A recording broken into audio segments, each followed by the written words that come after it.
Hello everybody, and welcome back to this continuing series on the nodes Ketu and Rahu through the Rasis, also known as the signs. Today we're going to be talking specifically about Ketu's placement in Cancer and Rahu's placement in Capricorn. Before we do that, it's perhaps good to understand especially Ketu to a deeper level. Now, Ketu is most often understood by people who first approach Vedic astrology as the planet that's connected to liberation.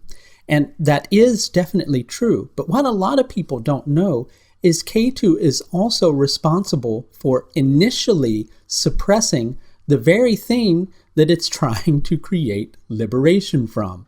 And that's why it's important to understand that even though astrologically Ketu and Rahu are listed as two separate planets, in reality they are one specific entity. They have to function with each other. So what tends to happen in these particular scenarios is Ketu is related to something called the security paradigm.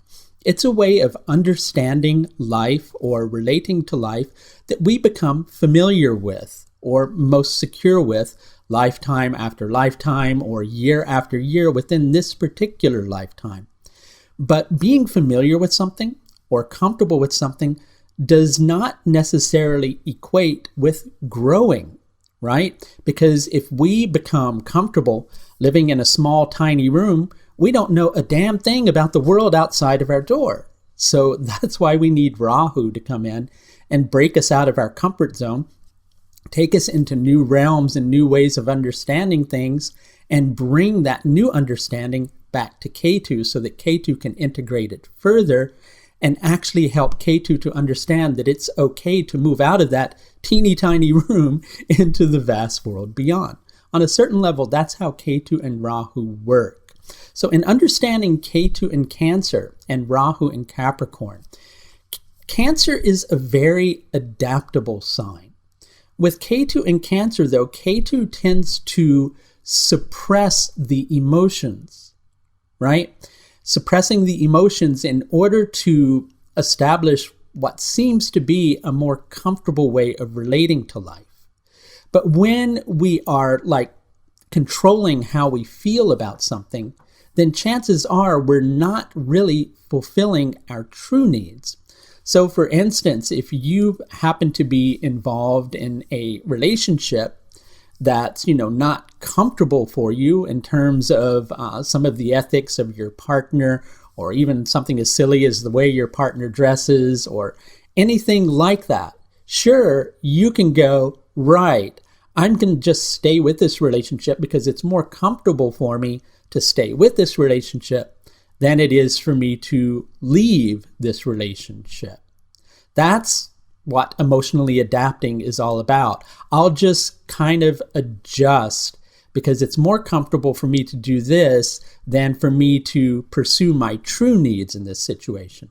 And so all those needs that aren't being met eventually get, repressed, suppressed even further, until the individual finds themselves in a position where eventually they have to confront the fact that their needs aren't being met.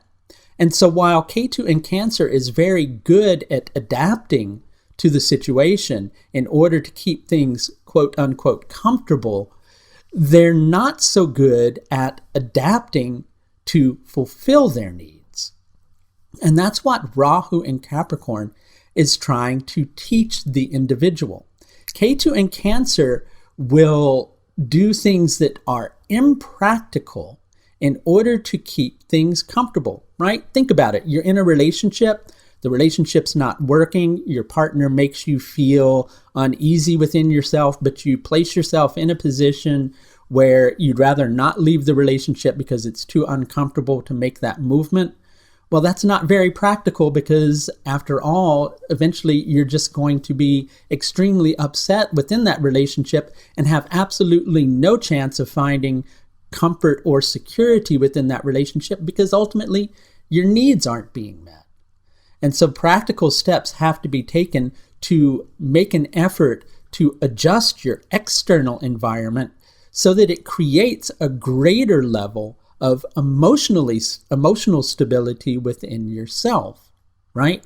You have to find a way of getting your needs met and adapting and adjusting your situation to get your needs met. So I'm using the example of a relationship, but again, this can relate to any area of your life, and that's going to generally be determined by where Ketu and Rahu are placed in your own specific horoscope. And if you'd like further information on that, you can schedule an astrological service with me. I have one specific consultation called the intensive consultation, which contains a complete karmic analysis, which is an in-depth look at Ketu and Rahu in your own personal horoscope, including the houses that they're in, nakshatras, etc. Link to my services page is above.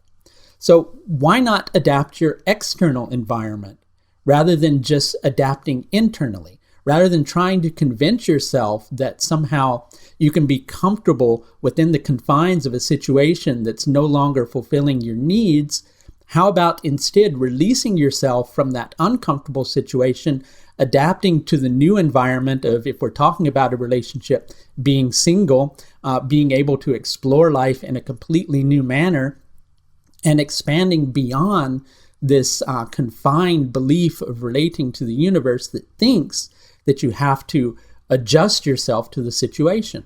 So for instance, if you were adjusting yourself to a job, rather than going out and exploring, new ways of making yourself secure and stable in life, you're just going, well, I'm getting prestige in this position, so I'm just going to adjust and adapt, even though I don't really feel like I have a good degree of job security, I have a good degree of success, so I'm just going to adapt to this environment rather than go out and adapt my life in a manner that will make me feel more secure and then truly feel successful. So you see, Ketu always represents an incomplete way of relating to life.